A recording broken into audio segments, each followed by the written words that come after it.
Y realmente ese crecimiento que estamos registrando de 3.3% acumulado enero-julio, que es un crecimiento comparado con el año pasado, que fue un 9.3%, podemos verlo en el siguiente gráfico. La siguiente gráfica. Vemos la inflación acumulada. Sí, exacto. Vemos como el año pasado teníamos todo esa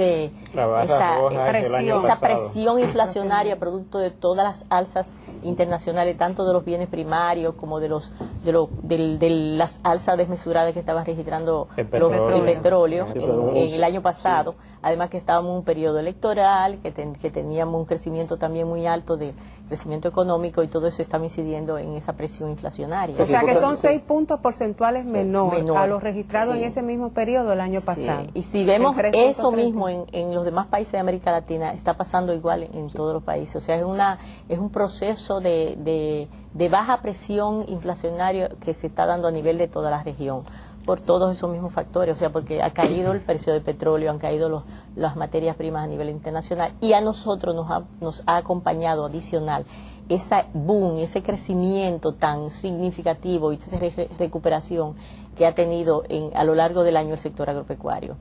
Entonces, sí me gustaría pasar entonces al próximo gráfico para explicarle lo que explica la caída del 1.22% en términos anualizados. Esa caída se mantiene baja a lo largo del año, como tal señala el señor Ebrard, porque está recogiendo los últimos 12 meses, y en los últimos 12 meses están incluidos los meses de octubre, noviembre y diciembre, que el año pasado registraron una caída drástica, la inflación, que todos creíamos que la inflación iba a terminar un crecimiento, 2 dígitos. Por lo menos, no en 2 dígitos, pero exacto, 2 dígitos, muy cercano a 2 dígitos, o iba a sobrepasar 2 dígitos. Ya septiembre después de llegar, la tasa exacto, a septiembre estaba en 2 dígitos, llegó a 10.33.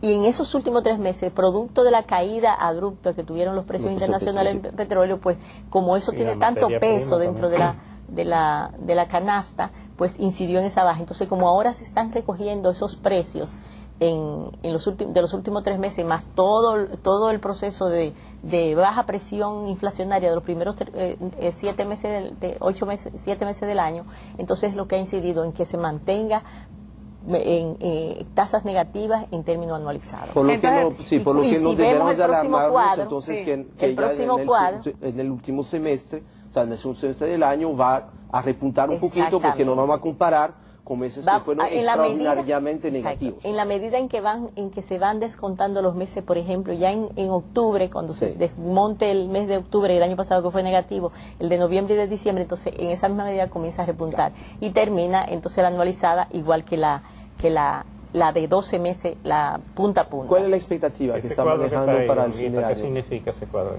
Ese cuadro, como estábamos hablando de en términos anualizados, cuando nos comparamos con el resto de países de América Latina, República Dominicana se ubica en la inflación anualizada es la más baja de toda América Latina. Pero sí podemos ver cómo todos los países se ven que ese proceso de bajos niveles de inflación es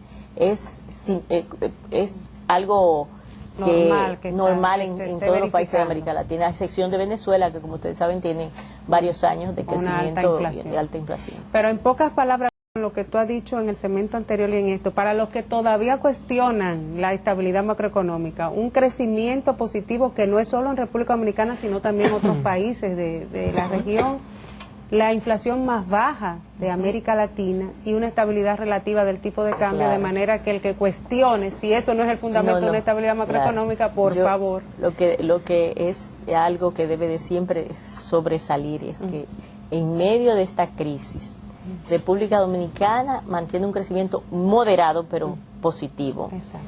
Y mantiene sobre todo la estabilidad macroeconómica con bajos niveles, con una estabilidad relativa del tipo de cambio. Porque el año pasado nosotros fuimos uno de los países que tuvo un crecimiento de la tasa de cambio uno de los más bajos de América Latina. Si eso no es una proeza, es un buen averaje entonces a nivel regional. Vamos a una pausa.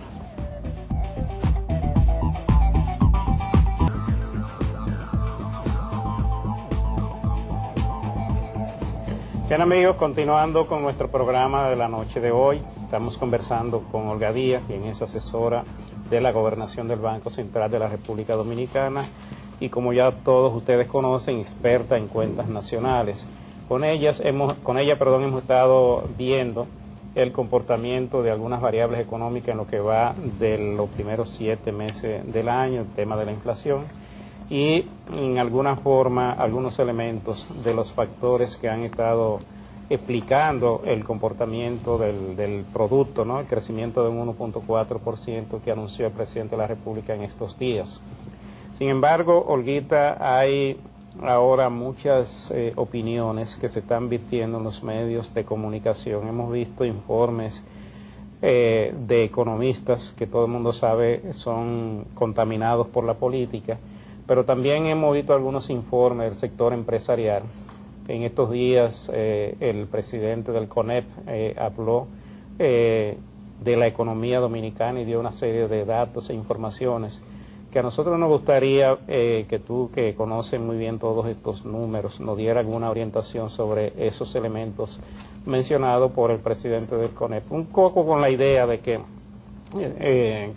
se oriente a la opinión pública sobre las cifras y para que tengamos una idea más clara de cómo es que andan las cosas en la economía dominicana, con los números que se recogen en el Banco Central de la República Dominicana.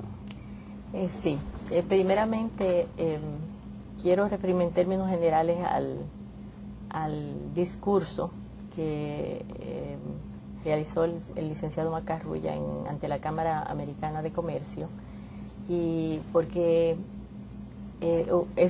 fue un discurso muy amplio, muy completo.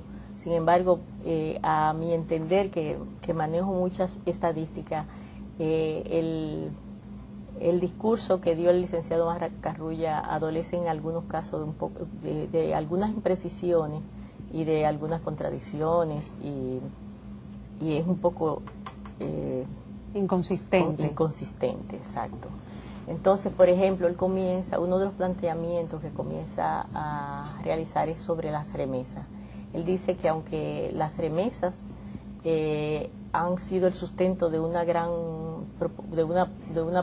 porción importante de la población, plantea que estas han creado una serie de conflictos, distorsiones económicas, y son también mantienen un crecimiento artificial o una estabilidad artificial del tipo de cambio.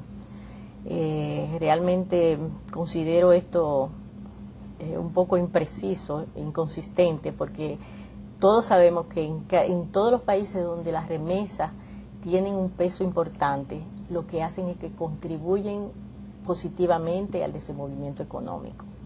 Entonces, por ejemplo, en República Dominicana, además de tener una ponderación dentro de los ingresos de divisas, de las exportaciones de bienes y servicios de un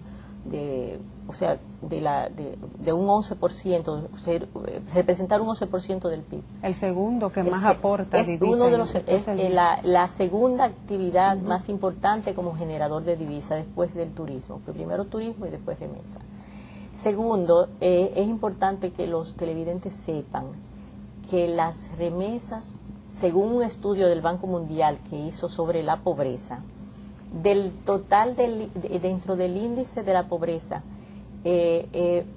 un 3% es explicado por las remesas. En otras palabras, si nosotros no recibiéramos ese flujo importante de remesas que tenemos en República Dominicana, que ya sobrepasan está rondando en 3.000 millones, pues la población fuera 3% más pobre.